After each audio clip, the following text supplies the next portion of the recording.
வணக்கம். நம்ம இன்னைக்கு என்ன பார்க்க போறோம்னு பார்த்தீங்கன்னா, அகரகர பத்தி பார்க்க போறோம்.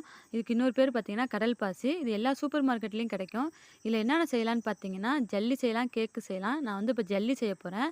நம்ம இத வந்து ஃபர்ஸ்ட்டு ஊற வைக்கணும் இந்த கடல் பாசிய. நார்மல் வாட்டர்லயும் ஊற வைக்கலாம். இல்ல நம்ம ஏதாவது ஃப்ரூட்ஸ்ல ஜூஸ் மாரி செஞ்சு அதில கூட ஊற வைக்கலாம். ஊற வச்ச பிறகு லைட்டா கரையாம இருக்கும். அத ஹீட் பண்ணீங்கன்னா கரைஞ்சிரும். கரைஞ்சதுக்கப்புறம் அதில தேவையான அளவு சுகர் போட்டு நம்ம நல்லா அத வந்து கொதிக்க விடணும். நான் வந்து ஃப்ரூட்ஸ்ல ஜூஸ்ல செய்யல. நான் வந்து ரஸ்னா பொடி இருந்துச்சு வீட்ல. அதனால அது ஆரஞ்சு ஃப்ளேவரா இருந்ததுனால அத நான் சேர்த்துக்கிட்டேன்.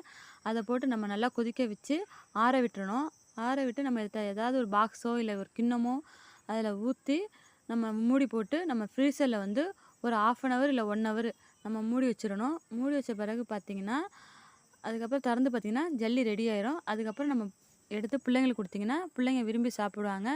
ரொம்ப டேஸ்ட்டா இருக்கும். புடிச்சிருந்தா லைக் பண்ணுங்க. Thank you.